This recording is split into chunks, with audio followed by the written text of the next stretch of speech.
मैं सबसे पहले जानना चाहता हूं कोर्ट के आज के निर्णय पर आपकी प्रतिक्रिया, क्योंकि एक केस आपका भी चल रहा है, और क्या इस केस में आप भी एक पार्टी हैं? देखिए दीपक जी, सबसे पहले तो कोर्ट का जो ये आदेश है ना, 100 करोड़ सनातनियों के सम्मान की जीत का पहला कदम रीजन ये है, मुगलों ने, आक्रांताओं ने हमारे जितनी भी बड़ी आस्था के स्थान हैं उनको तोड़ा, और सिर्फ तोड़ा ही नहीं, उन्हें मिटाने का काम किया। आज ये 100 करोड़ सनातनी सिर्फ और सिर्फ कोर्ट से ये आशा रखते हैं कि हमें न्याय मिलेगा, और उसी के लिए, उसी मार्ग को अपनाने के लिए इस कोर्ट का रास्ता हम लोगों ने चुना है। और आप देख रहे हैं, कोर्ट ने न्याय देने के लिए कहा कि सर्वे होना चाहिए, और जब सर्वे होगा तो दूध का दूध, पानी का पानी होगा। जब जांच कोर्ट के अंडर होगी तो किसी को भी संदेह नहीं करना चाहिए, किसी को भी। अभी मैं आपका चैनल देख रहा था, काफी लोग कह रहे थे जो निर्णय आएगा वो हमें पहले पता है। इसका मतलब क्या है? आपको पहले से कैसे पता है? इसका मतलब है आप भी ईदगाह के सत्य को जानते हैं, लेकिन आप उस पर पर्दा डालने का काम कर रहे हैं, और ये सर्वे उस पर्दे को हटा देगा। यही सनातनियों की जीत का पहला चरण होगा। और महाराज जी, जो आपकी पिटीशन है जिसमें आप कह रहे हैं कि हमें विग्रह निकाल के दे दिए जाए, वो कहां तक पहुंची है महाराज जी? उसमें भी हाई कोर्ट का एक ऑर्डर आ गया है।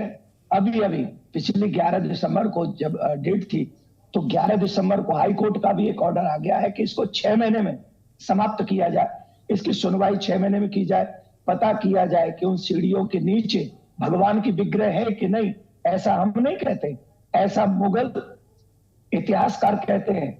अगर ये सत्य है तो हमें हमारे भगवान के सम्मान के लिए ये लड़ाई कोर्ट में, रोड में, हर जगह लड़नी चाहिए। सभी जो सच्चे सनातनी हैं उनको इस समय एकजुट होकर सिर्फ और सिर्फ अपने धर्म की रक्षा के लिए, सनातन के सम्मान के लिए, भगवान के आदर के लिए हमें लड़ाई कोर्ट के माध्यम से संवैधानिक तरीके से लड़नी चाहिए।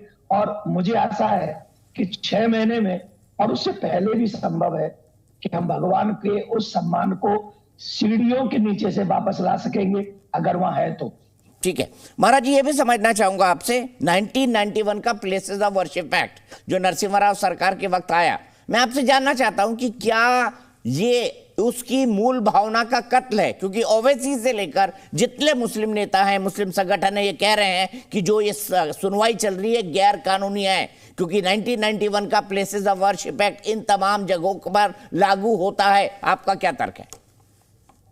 मैं नहीं मानता इस बात को।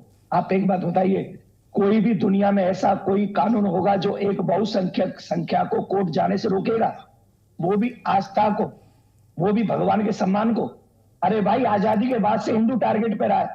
आप एक बात बताइए, हमारे हिंदू मंदिर सरकार के अंडर क्यों है? मस्जिद क्यों नहीं है? चर्च क्यों नहीं है? अन्य पूजा स्थल क्यों नहीं है? हमारे ही मंदिरों को सरकार अपने अंडर में रखती है, और हम ही को कह दिया गया कि तुम कृष्ण के लिए, तुम राम के लिए, तुम काशी के लिए तुम कोर्ट नहीं जा सकते। जो विश्व में कहीं नहीं होता वो भारत में हो सकता है क्या? कोर्ट का रास्ता तो संवैधानिक रास्ता है ना। उसी संविधान में कहा है सबको अपनी पूजा, अपने सम्मान के लिए, पूजा वर्शिप के लिए, देवी देवताओं के लिए स्वतंत्र अधिकार है। तो हमें स्वतंत्र अधिकार है, तो हम कोर्ट का रास्ता अपना रहे, और हमसे कह दिया जाएगा। मैंने तो 91 वर्शिप एक्ट पे भी सुप्रीम कोर्ट में याचिका डाली है, और हम चाहेंगे कि सुप्रीम कोर्ट हमारी इस याचिका को इस बात से सुने, क्या हमारा फंडामेंटल राइट नहीं है अपनी पूजा करने का, अपनी भावनाओं को सम्मान करने का, अपनी देवी देवताओं का सम्मान करने का? अगर हमारा फंडामेंटल राइट है तो इसे ठुकराया नहीं जा सकता। हमें भी राइट है कि हम कोर्ट में जाए, हमको तोड़ने थोड़ी जा रहे हैं, हमको भीड़ लेके थोड़ी इकट्ठा हो रहे हैं। कोर्ट में दुखी परेशान आदमी जाते हैं। हमें आशा है कि हम कोर्ट में, हम किसी का कोई वर्शिप एक्ट, हम किसी धर्म को अमान्य नहीं कर रहे, ठीक है, लेकिन अपने कृष्ण के सम्मान के लिए तो हम जाएंगे ही जाएंगे। ठीक है महाराज जी, 5 मिनट और रुकिए, मैं एक तर्क लेना चाहता हूं अतीकुर रहमान साहब से। दानिश कुरैशी जी भी यहां पर है। अतीकुर भाई, आपसे शुरू करते हैं। बता दिया महाराज जी ने साफ साफ, और बुजुर्गवार हरिशंकर जी मेरे साथ जुड़े हुए हैं, इतनी बड़ी लड़ाई लड़ रहे हैं, साफ साफ बता दिया अतीकुर साहब महाराज जी ने कि 1991 वर्शिप एक्ट के दायरे में तो आता ही नहीं, क्योंकि वो पूरा कानून एक तरफा है। महाराज जी, मैं मैं आपका बड़ा आदर करता हूं और ये भी कहना चाहता हूं कि ना मैं और ना आप दोनों लीगल एक्सपर्ट हैं। 1991 प्लेसेस ऑफ वर्शिप एक्ट लागू होता है या नहीं लागू होता है, ये तो अदालत तय करेगी। मेरी विनती आपसे इतनी है कि आप या तो आप आस्था की बात कर लें और या तो कानून की बात कर लें। और हमारे जो ये एंकर साहब हैं दीपक जी, ये हमेशा हमसे प्रश्न ये करते हैं कि कुरान या संविधान, तो क्या आज ये लागू नहीं होता है दीपक जी आपके ऊपर या देवकी नंदन जी के ऊपर कि ये जवाब दे, आस्था या कानून? दो कानूनों का गला घोट रहे हैं आप।